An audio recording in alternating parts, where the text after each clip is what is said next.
Hey everyone, we are back. I am Brad Tolinski here at the Winter NAMM Show for Guitar World Magazine.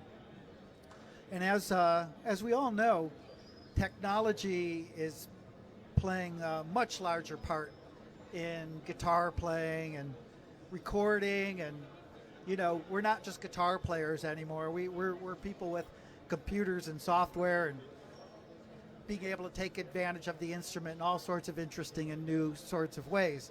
And we have with us the people from Guitar Pro who have a really cool new software product for guys that are into tabs and transcribing music.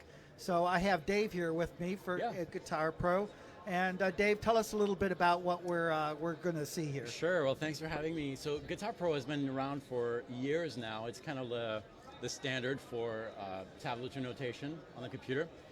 However, with this new version, there are some updates that kind of bring the software to almost a composition world where you can actually build your tracks, you can actually play through the software. It's doing a lot of different things.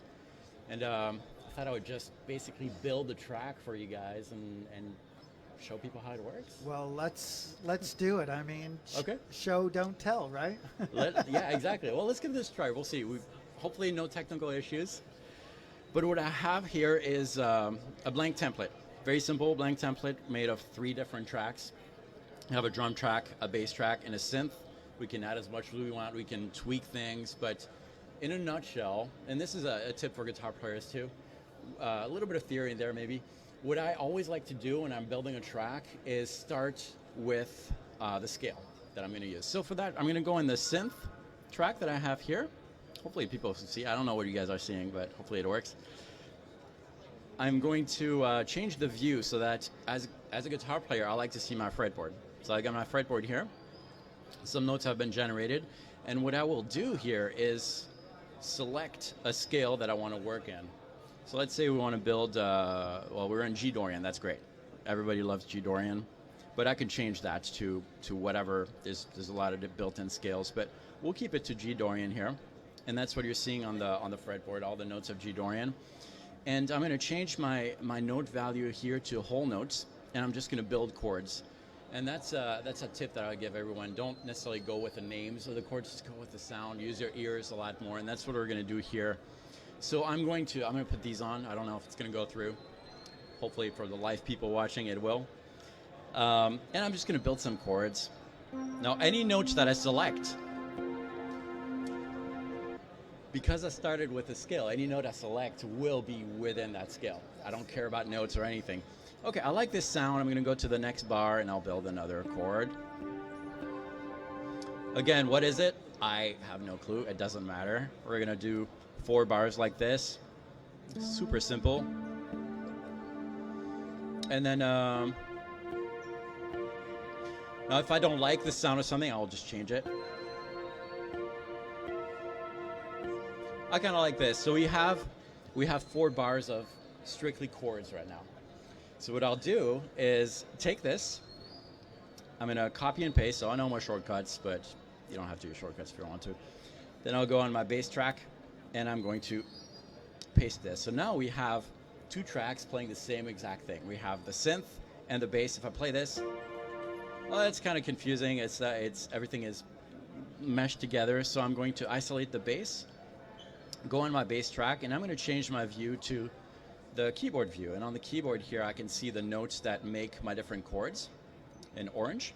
And because we're dealing with bass, what I'll do is delete anything but the lowest note that we have.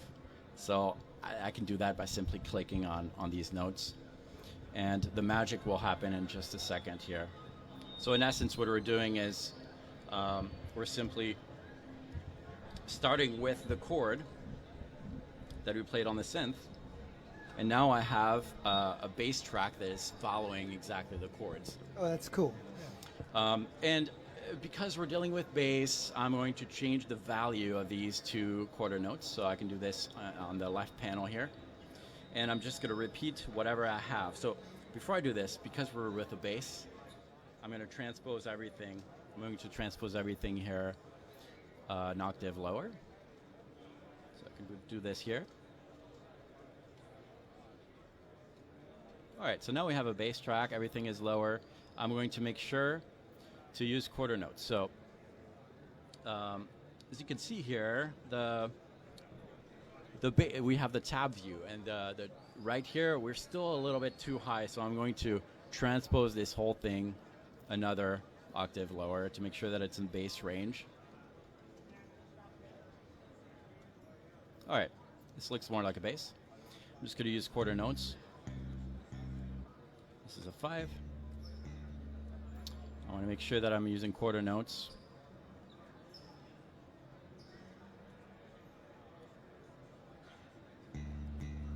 Okay, we're almost done. And then this is also a 5. We'll change this to a G. Okay, so now we have 2 tracks playing together. With the chords now.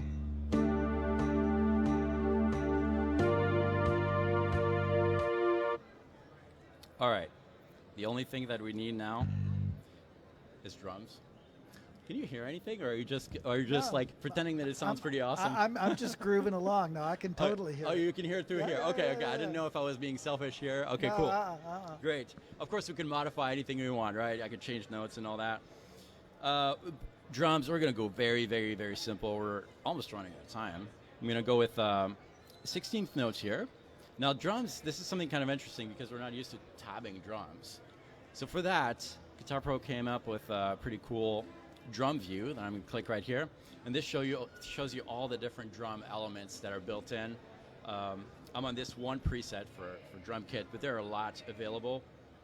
And I could just click on the elements, and I want something basic like da, boom, da, that's my drums, and then boom. Very, very basic, that's all we need. And maybe some hi-hats here. So we'll do some closed hi-hats. We'll start with a kick,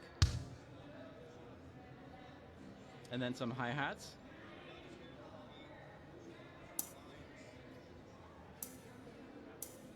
And then the next element that I want is a snare. My snare this is a small screen, so bear with me. There you go. We're almost done with our track, I promise. Because I'm going to take this, copy it, and paste it whenever I need it. Okay, great. That looks good. Now I have a full bar. I'm going to paste on the other ones. And we are done with our incredible, amazing backing track. All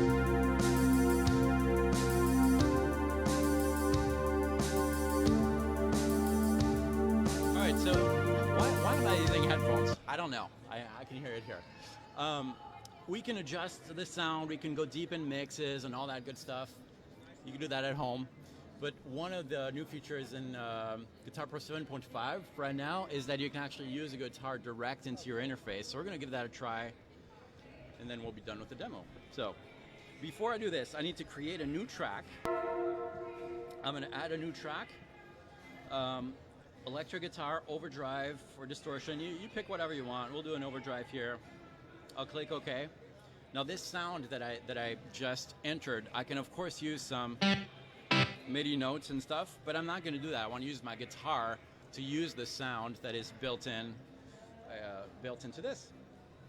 So I'm going to move this here, and your pick fell. So. Thank you very much. Now I need to make sure to enable this. This is called the line in mode, and it should be enabled actually. It's on the top right option right here. So you've been so far manually putting in all the notes. Yep. But now with the guitar, it's going to be able to interpret the notes that you play on the guitar? Not quite. It'll be pretty awesome if it did.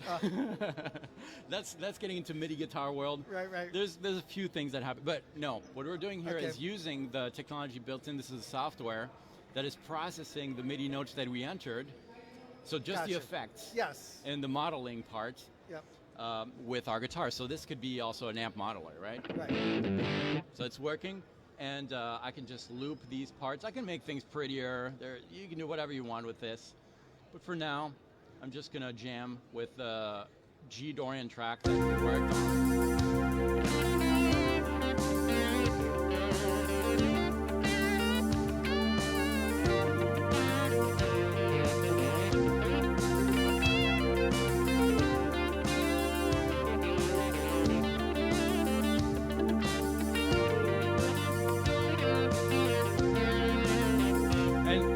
and so forth. You kind of go forever. Now that this sound was like kind of dry, but of course you can add some effects. You can do whatever you want with it to customize your sound. So if I go to Guitar Pro and I'm interested in this, what is the name of the product? It's just Guitar Pro, and we're in version 7.5 right now.